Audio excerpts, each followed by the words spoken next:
내가 사망의 엄침한 골짜기를 지나고 나면 하나님이 원수의 목전에서 눈앞에서 잔치상을 베풀어서 내게 풍성히 먹여주실 거야 하는 이 믿음이 있는 거죠.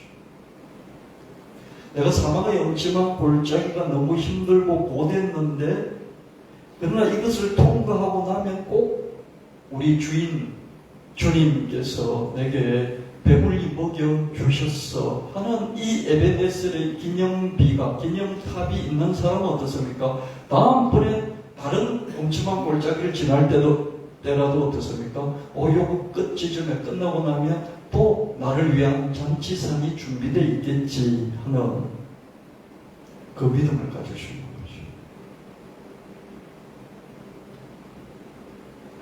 내가 사망의 엄침한 골짜기로 통과하여서 힘들게 지나갈지라도 결국 끝에는 나의 선한 목자 주님께서 원수들 앞에서 딱 본때 있게 잔치상을 펼쳐서 먹게 해주실 거야. 이 엄청난 고백. 이 고백을 왜 우리는 못하냐? 엄청난 골짜기를 지날 때는 온갖 불평불만 하나님이 없는 것처럼 그냥 오도방정을 다 떨고. 근데 다윗은 그러지 않았습니다. 끝나고 나면 내게 엄청난 일이 벌어질 거야. 그런 신앙 고백을 10편 23편에서 했고요. 아브라함은 어떻습니까? 끝까지 25년의 끝까지 기다림의 끝까지 갈 수 있었고요. 또 어떻습니까? 아들을 갖다 바쳐라는 3일 동안의 그 고된 길을 묵묵히 걸어서 모리아산 끝까지 갔던 것을 보게 되는 거죠. 어렵습니다. 그 과정 중에 있으면 끝을 모르거든요. 끝에 뭐가 있을지 모르거든요. 그런 그 믿음을 갖는 거죠. 아브라함도 다윗도. 제가 직장생활을 하면서 1억 원을 주시라고 수년간 기도를 했습니다. 준 돈이 없으니까요. 1억 원을 주십시오. 목사가 되겠습니다. 그냥 목사 되는 것이 아니고 교회를 개척하는 목사가 되겠습니다. 좋은 데 나와서 목사 안수받고 청빈 받는 목사가 아니라 개척 목사 할게요. 돈 1억 원 주세요. 근데 교회를 개척하려면 돈이 있어야 되잖아요. 돈만 있어야 되는 건 아니지만 기본적으로 돈이 있어야 되니까요. 근데 저희 본가에서도 제가 목사 되는 것도 반대하고 목사 되는 거 반대할 뿐만 아니라 개척 목사 되면 더 반대하죠. 저희 처가에서는 말할 것도 없고요. 그래서 돈이 나올 것 저밖에 없으니까 하나님께 돈을 달라고 기도를 했습니다. 응답에 대한 하나님이 1억을 주실 거야. 응답에 대한 그런 믿음의 크기가 겨자씨 하늘만큼도 안 됐어요. 도무지 생길 것 같지 않으니까요. 그렇잖아요. 우리가 어느 것을 놓고 기도할 때 내가 할 수 있으면 내가 하면 돼요. 내가 못하는 것을 놓고 기도할 때는 이 응답이 올 것 같지가 않아요. 그래서 그 응답에 대한 믿음이 겨자씨 하늘만큼도 안 된다는 거예요.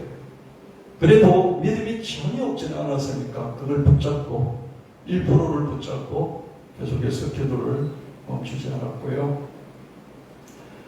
마태복음 17장 20절 말씀에 이르시되 너희 믿음이 작은 까닭이니라 진실로 너희에게 이르노니 만일 너희에게 믿음이 겨자씨 한 알만큼만 있으면 이 산을 명하여 여기서 저기로 옮겨지라 하면 옮겨질 것이 또 너희가 못할 것이 없으리라. 믿음이 아예 없다면 응답을 받을 수 없겠죠. 그러나 믿음이 겨자씨 한 알만큼 조금만이라도 있다면 그 믿음 안에 생명이 있다면 산을 옮기고 또 못할 것이 없다. 이렇게 예수님께서 단정적으로 아주 단정적으로 그렇게 말씀해 주십니다. 우리의 커트라인을 아시고 커트라인 겨자씨 하늘이란 커트라인 겨자씨 하늘 것 때문에 참 깨알 정도보다 더 작잖아요. 그렇죠? 그 정도 크기만 있어도 돼 이러면서 우리에게 힘을 내라고 말씀해 주십니다. 제가 기도 한 4년, 5년 했을까요? 한 4년 정도 했을 때, 그죠? 갑자기 IMF 외환위기가 터졌고요. 기업들의 구조조정이 휘몰아쳤고요. 강제퇴직시키는 직장들이 많았죠. 그죠? 기업이 다 무너져 갔으니까요. 우리 직장은 그렇게 힘들지 않았기 때문에요. 자본이 튼튼해서 희망퇴직이라는 게 없던 게 생겼어요. 처음으로 희망퇴직이 생겼어요. 유사일에 처음. 그래서 희망퇴직이라서 제가 원래 받을 11년 근무를 해서 그 받을 퇴직금 얼마 되지 않아요. 거기에 이제 더 얹어서 더 이렇게 보너스처럼 얹어주니까 희망퇴직자가 생겼겠죠. 저 같은 젊은이가 희망퇴직을 했습니다. 더 얹어받을 수 있고요. 제가 갖고 있던 그 작은 자산, 그동안에 직장 다니면서 그 자산에다가 퇴직금을 합치고요. 연금, 그동안 부었던 연금을 깼어요. 다 합치니까 1억 원 정도 됐어요. 그래서 신학대학원 공부를 하면서 이쪽으로 와서 상가 20평을 얻었어요. 그죠? 20평을 얻어서 교회를 개척할 수 있었고요. 저도 아주 싼 전세집도 얻을 수 있었습니다. 근데 전세가 32평이었는데 한 2천만 원 이 정도 됐어요. 제가 요즘 아파트에서 살았는데요. 애들이요, 집이 너무 넓고 크다고 막 이사와서 너무 좋아했던 그런 기억이 있어요. 32평에서 산 것이 처음이었으니까. 근데 그게 2천만 원 정도밖에 안 했어요. 그래서 상가 얻고 또 전세 얻고 나머지 돈으로 그죠? 먹고 살았죠. 생계를 하면서 제가 몇 년 동안 보수가 없었지 않습니까? 그래서 자녀들 키울 수 있었고요. 생계를 계속해서 이어갈 수 있었어요. 여러분 같이 개척한 그런 교회들 보면요. 성도수가 50명, 60명, 70명 그렇게 돼도요. 한 2년 후 되면 교회가 없어져 버리고 그런 것들을 제가 몇 번 이렇게 경험을 했는데요. 그 이유가 뭐냐면은 목회자가 생계를 이어갈 수 없어가지고요. 교회가 문을 닫아버려요.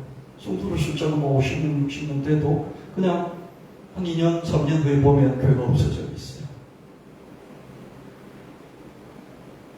하나님께서 기도에 응답해 주셔서 저는 생계를 계속 이어가면서 다시 교회를 할 수 있었습니다.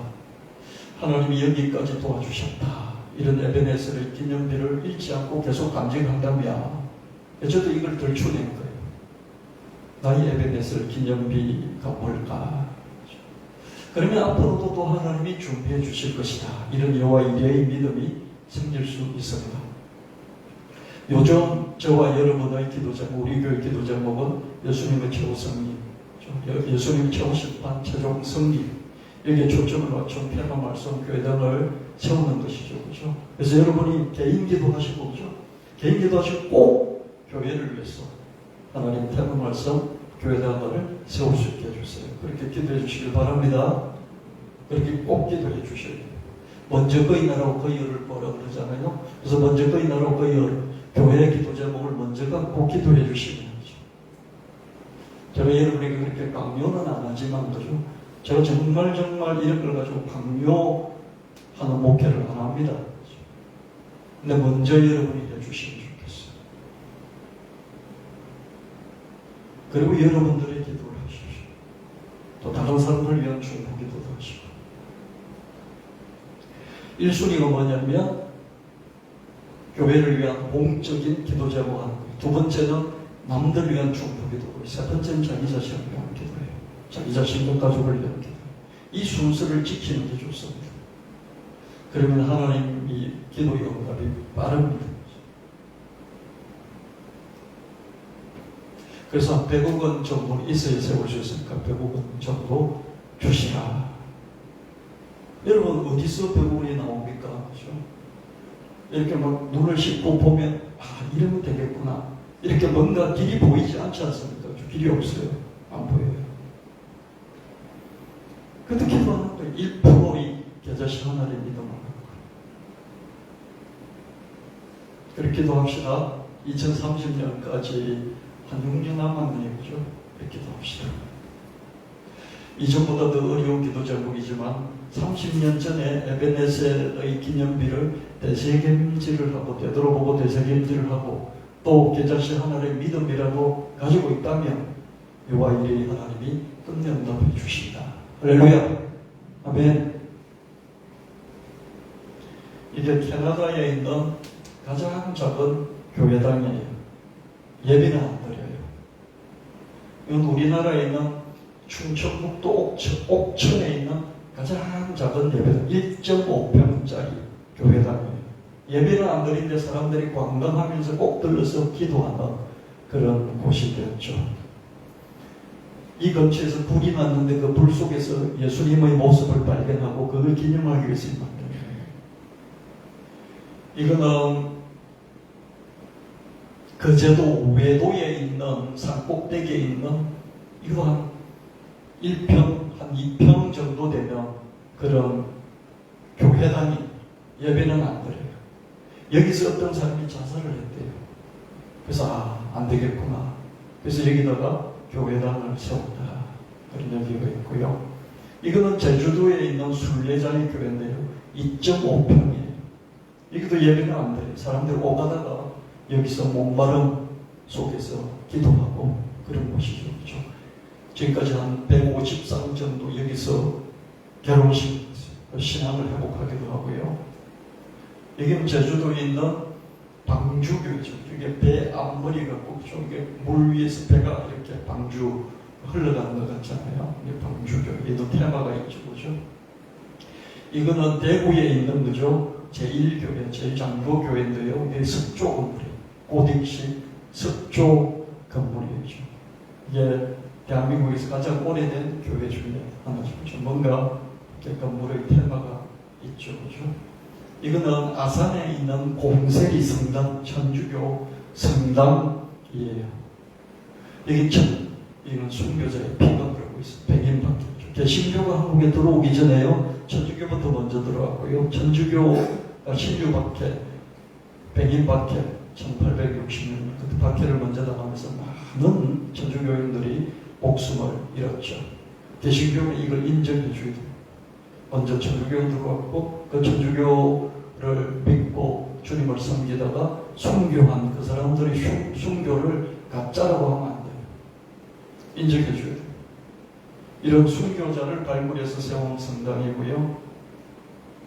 이거는 신촌 저기 합정동, 마포 합정동에 있는 절두산 성계, 천주교 성계죠. 그렇죠?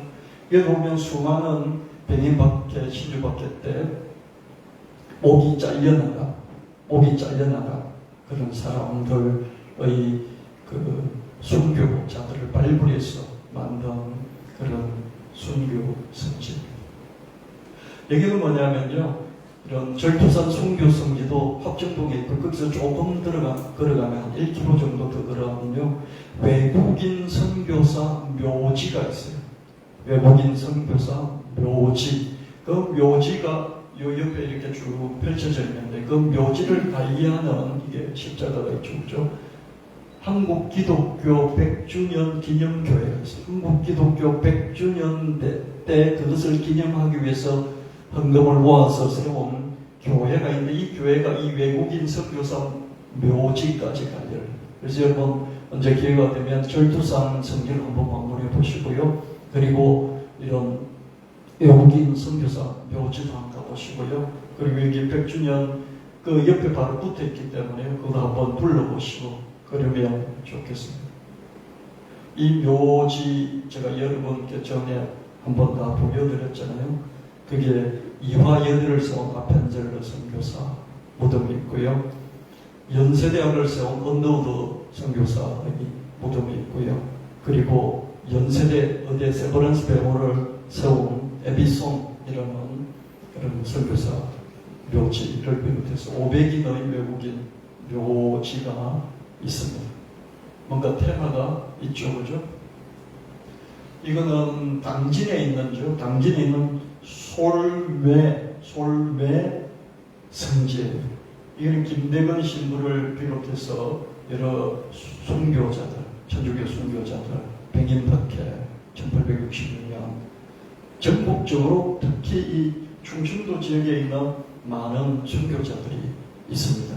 이걸 발굴해서 세운 성지이고요. 이거는 당진 솔매 성지에서 조금 더 가면요, 신리 성지가 있습니다. 이 천주교죠.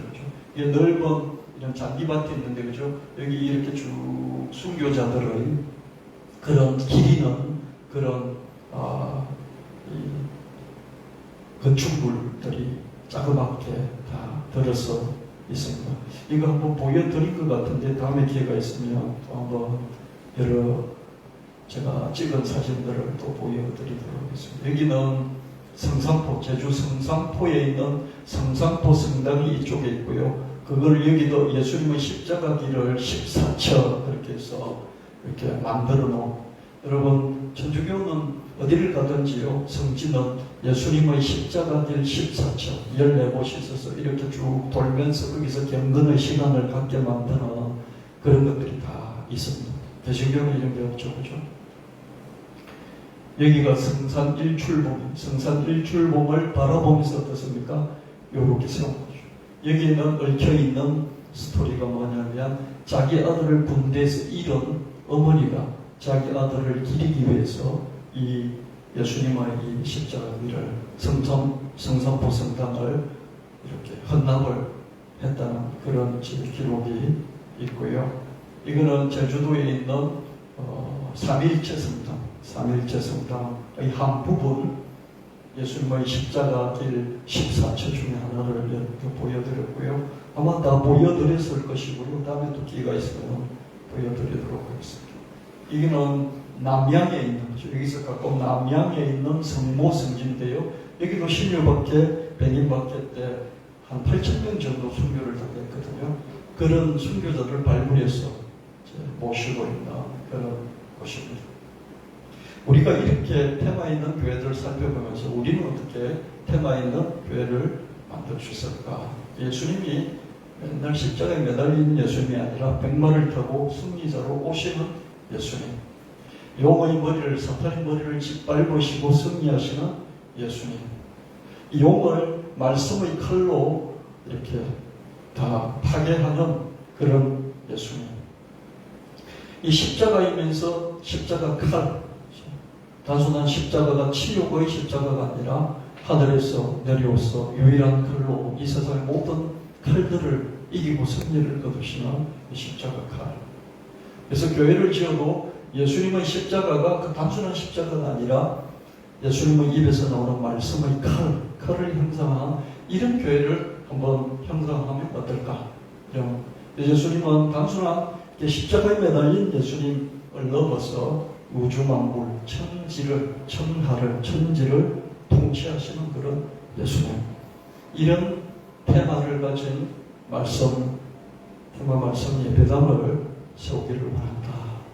이게 우리 교회 기도 제목이고 그렇게 될 줄로 믿습니다. 이 광야에서 무슨 수로 식탁을 차리라, 바위에서 물을 강같이 흐르게 하시기로 떡과 고기도 주실 수 있으랴. 우리도 저렇게 불평과 불신을 쏟아내면서 하나님을 시험하고 모독하지 않았던가. 너무 쉽게 이생망 이런 말을 내뱉지 않았던가. 이생망은 이번 생에는 걸렸어. 내 이번 생에는 걸렸어. 이번 생에는 이제 끝이야. 이런 말을 너무 쉽게 하는 게 아닌가. 저도 되돌아보고 여러분도 되돌아보세요. 혹시 이런 말들을 했을 수 있어요. 혹시 했다면 회개하시길 바랍니다. 저도 한 것 같아요. 이번 생에 망했어. 내 목회 끝장났어. 내 목회 미래는 없어. 이런 말을 내뱉었을까? 이렇게 되돌아봐요. 근데 여러분도 그렇게 하실 것 같아요. 제가 보면. 같이 이렇게 이야기하다 보면 나는 걸렸어. 내 인생 걸렸어. 이번 생에는 망했어. 젊은이들이 많이 쓰는데요. 젊은이뿐만 아니라 여러분도 썼을 거예요. 그 이스라엘 백성들이 떡과 고기도 주실까? 그러면서 하나님을 시험하고 대적한 건 뭐가 다를까요?